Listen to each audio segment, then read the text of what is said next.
Bonjour tout le monde, on se retrouve aujourd'hui pour le déballage d'un jeu co-op qui s'appelle Escaping Extinction, basé sur une histoire vraie. Me semble, ouais, quand on voit un tyrannosaure qui est dans un costume d'astronaute, j'ai des doutes là-dessus.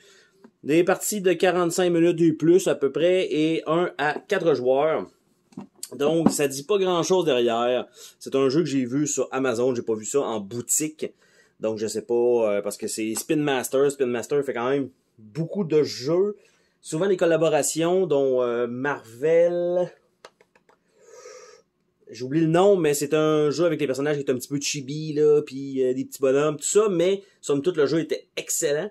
Et ils ont aussi fait une version de Marvel Zombicide, ou Marvel Zombie, en fait. Et il y avait un peu moins de contenu dedans, c'était des standees plutôt que des figurines, mais ils ont quand même sorti cette version-là, donc à leur nom. Donc ils font une collaboration avec Cool Mini or Not. Celle-là, je pense pas que ça vienne de Cool Mini or Not. Et donc on a ça, on va voir qu'est-ce qu'on a dans cette boîte-là.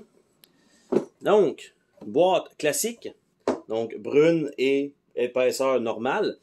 Le livret de règles complètement ridicule de la façon dont il est, c'est quoi son format. Et on voit, il y a une petite corde au bout, ici. Donc, c'est pas des broches. Donc, on a ça ici, qui nous explique un peu comment ça va se placer.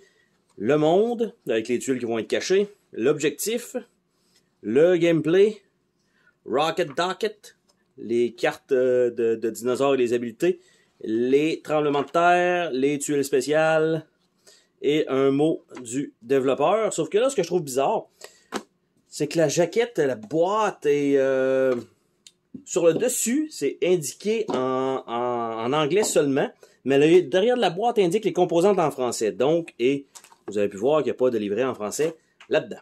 Après ça, on a une ligne ici, donc qui se déplie comme ceci. Donc, start et jusqu'à la planète Terre. Et on a des deux côtés. Je ne sais pas s'il y a plus de points de ce côté-là que de l'autre côté. Peut-être pas. On a le petit coin ici. Donc, qui est déjà un petit peu relevé. Donc, dans le shipping, mais il y a son petit emplacement là-dedans. On a des petites tuiles en bois ici avec une petite feuille. Ça, c'est sympathique. On a ici des bûches.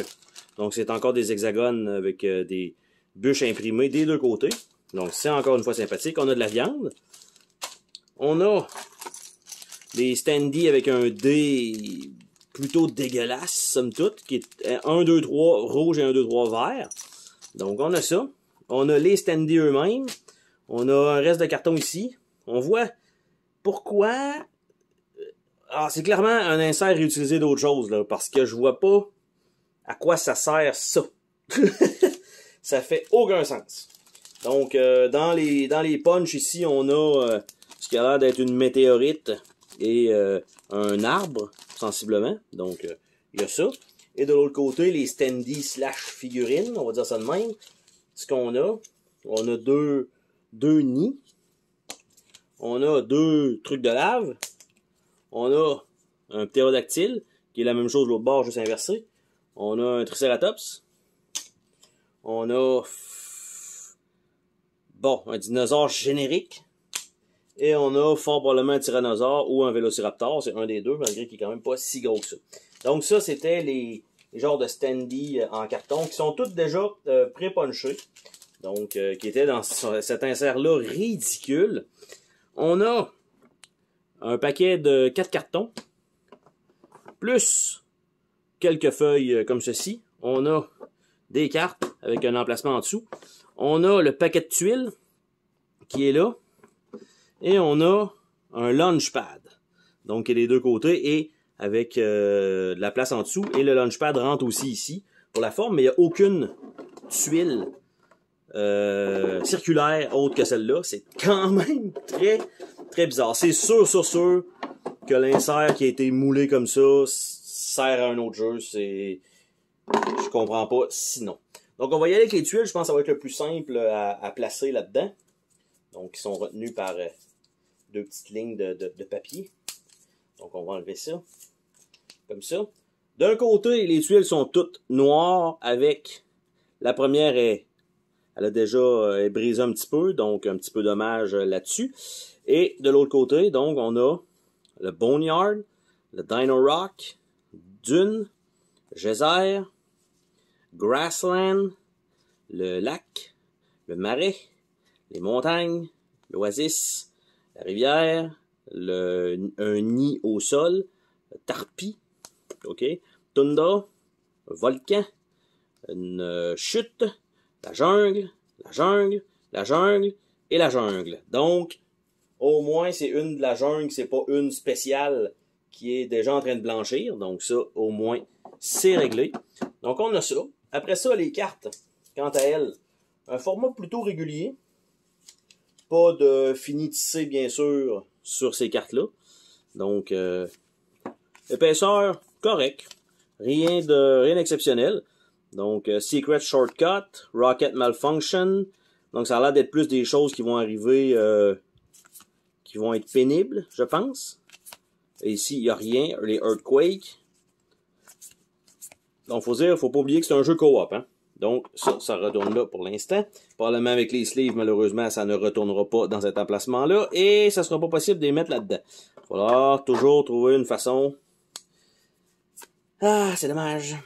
Donc, on a les cartes de référence, donc les actions possibles. Voyager, explorer et resupply. Et de l'autre côté, on a l'ordre de tour. Comment on gagne, comment on perd. Donc, on a ça. On a les cartes d'exploration. Donc, c'est un deck de cartes comme ceci. Et on a donc le texte qui est là. Raw, Unstoppable, Three Climber, Fear Excellent, Stego Armor, Dynamite, Stalactite, Stalactite 2 fois, 3 fois, Extra Bone, Excellent. Ils ont mis des jeux de mots. Terrible, Microraptor, Reptile Dysfunction. Et non pas Erectile Reptile Dysfunction.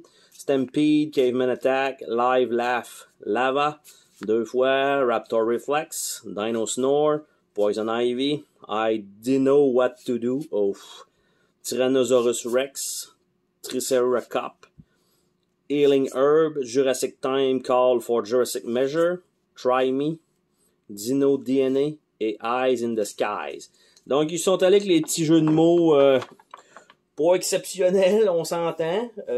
Malgré tout, le jeu était pas si mal coté, hein, parce que là, ça a l'air d'être un peu amateur et pas fascinant. Mais ça veut pas dire que le gameplay est pas bon, même si visuellement, c'est pas si attrayant. C'est quand même relativement minimaliste. Donc ici, on a les cartes de Rocket. Donc on a, il me semble que c'est tout ça. Ouais, exactement.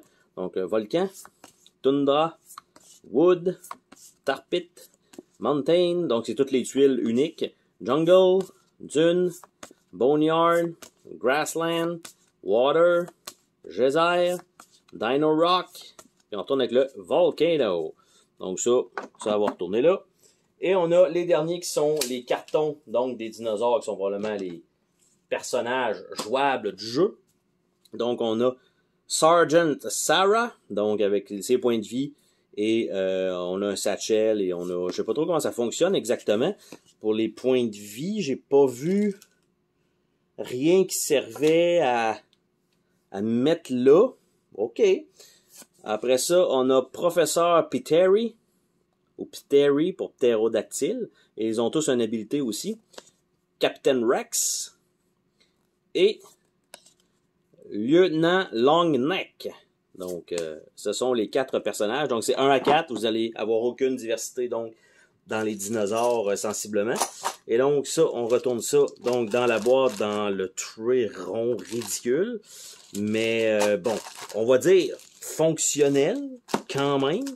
Même si c'est bizarre que ça aille là, mais on va dire que c'est fonctionnel. Donc, ça comme ça. On voit qu'il y a une petite coche ici qui sert comme à rien dans le tray. Donc, ça comme ça. Donc, on va mettre le petit dernier baggies. Et voilà. On a la petite charte ici. Qui allait là comme ça. Qui avait été poussée un petit peu par la boîte. C'est un peu serré. Et on a le livret d'instruction qui n'a pas une forme régulière. Et donc, c'était le déballage de Escaping Extinction. Sur ce, on se dit à la prochaine pour une autre vidéo. Salut tout le monde!